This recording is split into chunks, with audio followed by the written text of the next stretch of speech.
In April 1956, workers from Barbados were recruited by London Transport to work on the buses and London Underground. Within 12 years, 3,787 Bajans were working for London Transport. Aware of the true reality of life in Britain, the Bajan government published an information booklet warning people about what to expect when living in Britain.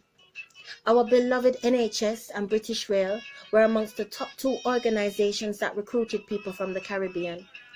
Black male migrants worked on railways, underground, buses, factories, and the post office, while black female migrants worked in the hospitals, cafes, and as bus conductors.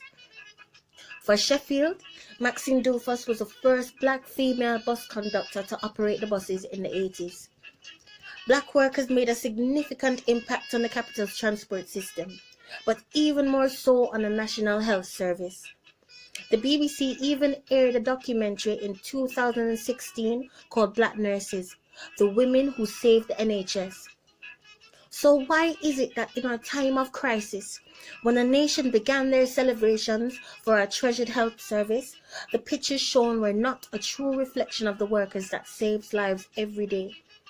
The documentary told of the racism that black nurses endured from white patients and administrators, to winning respect, to some eventually gaining the recognition that they deserve.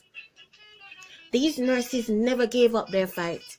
They only found a way to advance their careers, so they specialized as midwives. Mary Jane Seacole was a British-Jamaican businesswoman and a nurse who set up the British Hotel behind the lines during the Crimean War.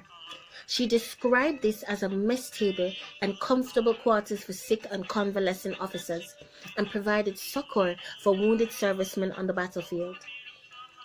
Daphne Steele came to Britain from Guyana. She became a matron in St. Winifred's or West Yorkshire Hospital in 1964. She was the first black woman to become a matron. Dr. David Pitt came from Grenada to study medicine at Edinburgh, beginning as a GP in the 1940s. He went on to become the president of the British Medical Association in 1985. And Jamaicans Carleen Davis trained as a midwife in 1967 and became General Secretary of the Royal College of Midwives in 1997. The first black female trade union leader in Britain, she transformed this organization into a modern professional organization.